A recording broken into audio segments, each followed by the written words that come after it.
Hi, my name is Gina Smith, and I am part of the Southwest chapter of HBA.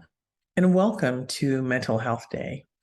When I was asked to speak today, it took me all the way back to a memory from 2020. I remember being at my company's national sales meeting at the end of February that year. We'd been in Miami having a great time. And the final night is awards night. We're all dressed in our best. And we'll watch or be one of the people who heads to the stage to receive an award for exceptional performance. But that night, our leader got up and spoke to us and said, "We don't know what this flu thing is that's happening. It's more than the regular flu. It's really hitting New York hard. So we're just asking everyone to be cautious, to not hug the presenter if you're going up on stage." It was a very congenial company, and it wouldn't be unusual for people to hug each other as a result of a greeting, congratulations. So we were all very wary, but not knowing what was coming. About a week later, the company grounded us. Hospitals began to ask us not to come in and call on them unless we were absolutely mission critical. And we were plunged into the effects on our world of COVID-19. Coincidentally, the company I worked for had started to use Teams, but none of us had used the video feature. And we were plunged into a world of doing work by video. Now, I had been working from home for decades, so that wasn't unusual. But interspersed with that work from home, I was out calling on customers, out with my team calling on customers, going to meetings or training. And all of a sudden, there we were quarantined and trapped at home and entering a world of video call after video call after video call after video call. The days became so filled that there were days when there was no time to leave your desk and eat, or leave your desk just to be away from it for a moment, leave your desk to go to the bathroom. And I found after 9 months of this that I began to feel depressed. I'd never had that feeling before, that I began to feel overwhelmed with the energy it takes to be on video all day, whether you're listening or whether you're presenting. Thankfully, my company offered some additional mental health resources during that time. And I'm not ashamed to say that I sought them out because I realized that I needed support. I'd talked to my friends about this. Even my social life and my family life had to be conducted on Zoom. But a professional really helped me work through the overload, the feeling of depression and anxiety I was beginning to have in this work environment. And I'm glad I took that help because there was even one more year of working this way. So I urge you today, if you have a mental health challenge, that you'll seek help. There are many professionals. Most companies offer outlets for help. There are affordable methods of help through apps today that provide security and safety and confidentiality. So if you need help, please seek help. There is no shame. I'm not a clinician or a doctor, so I'd ask that if you are being treated by a clinician, that you'll follow that person's advice for your lifestyle, that if you are on prescription medication, you'll follow the advice about taking those so that it helps you maintain your mental health. Well, my life really changed last year when I decided to end my corporate career, to pull up my life and move to a new city, Phoenix, Arizona. I'm a life coach now. And one of the things I want to talk to you today are about the 10 things you can do for your mental health. You are in control of many things that affect you. So let's talk about what those 10 things are. Number one is I want to talk to you about how you are starting your morning and about starting your morning bright because it does make a difference. You want to set a foundation for your day. So how are you starting your morning? Are you starting by hitting the clicker and diving into the news? Are you picking up your phone or phones? Because I know many of you have up to 3 or maybe more phones, looking at your email and immediately leaping into that sense of anxiety, or looking at social media and leaping into the sense of anxiety that social media provides us. I remember when I used to dive into my phone first thing in the morning. I've never had a television in my bedroom, so I wasn't able to do that. But I would dive into my phone and look at my work emails, and it would immediately send me into a state of anxiety. Oh my gosh, that customer. Oh my gosh, my boss. It wasn't a very good way to start the day. So I'm going to suggest that you can start your day with more peace, serenity, and calm by avoiding these anxiety producing media influencers for the first hour of your day.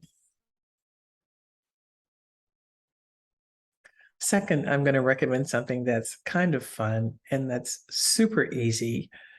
You know, our bodies are 70% water. So when you wake up in the morning, you're dehydrated, usually from however many hours you slept.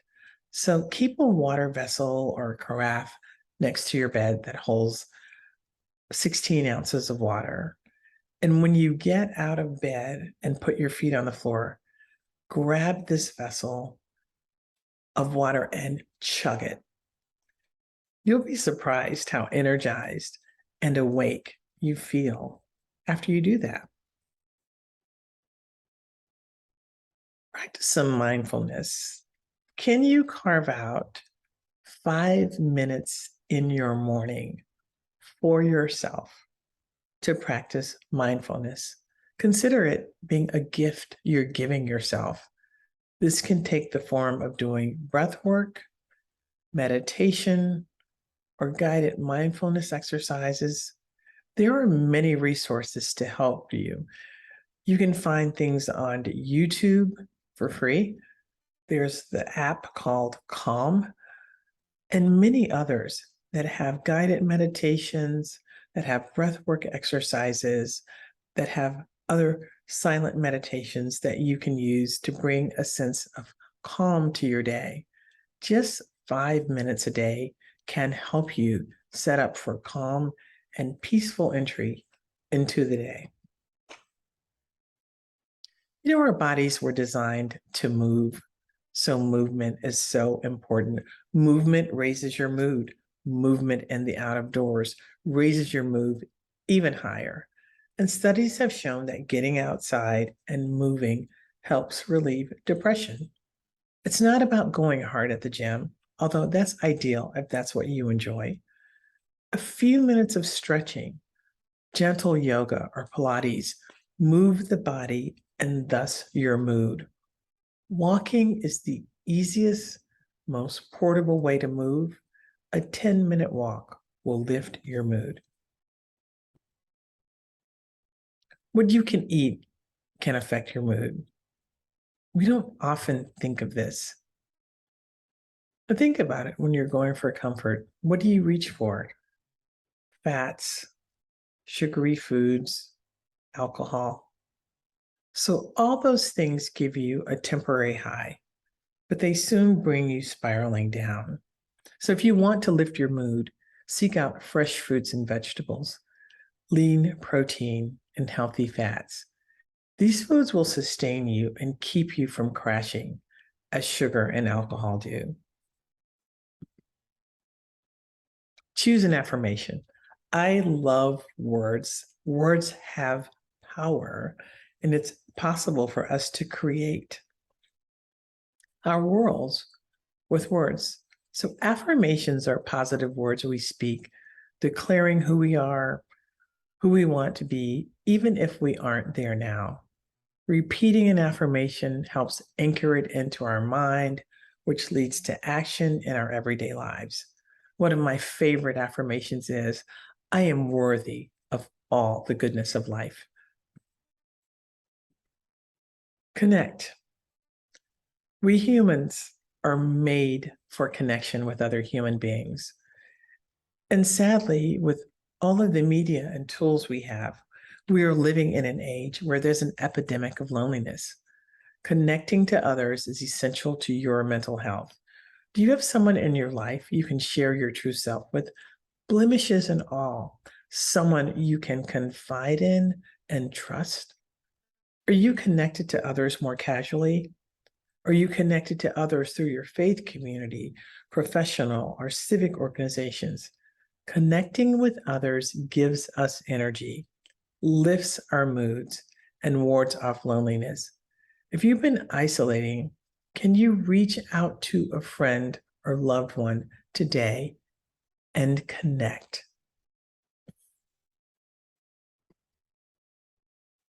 Serve someone. Service to others is one of the best ways to lift your mood. There are so many places in any community where help and support is needed. Serving engages your energy and fills your heart. Look around where you are and see where there's a need.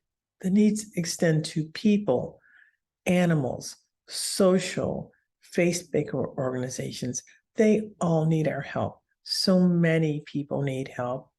Go out and serve someone and lift your mood.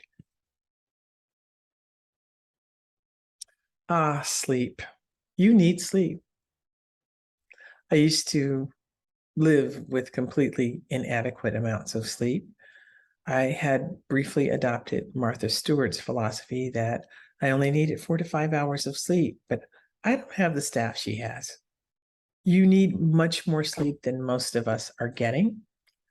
Our mind and our bodies need a period of rest in order to experience rejuvenation. Getting an inadequate amount of sleep thwarts this process. How are you managing sleep hygiene in order to get yourself up for a restful night of sleep? Today's recommendation is for adults to have 7 to 9 hours of sleep per night. You can do it. Sweet dreams. And lastly, give yourself grace. No one's harder on me than me. And I bet you're the same way. No one's harder on you than you. It's so tempting to look outside of ourselves to find lack and perfection. Particularly for us women, the standard of beauty popularized by the media or magazines,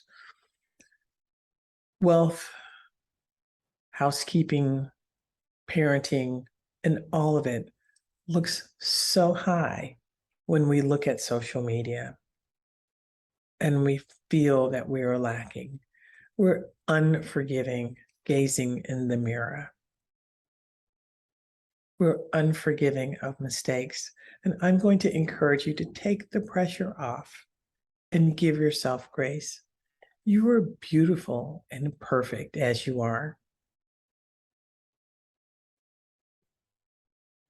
Well, I'd love to connect with any of you.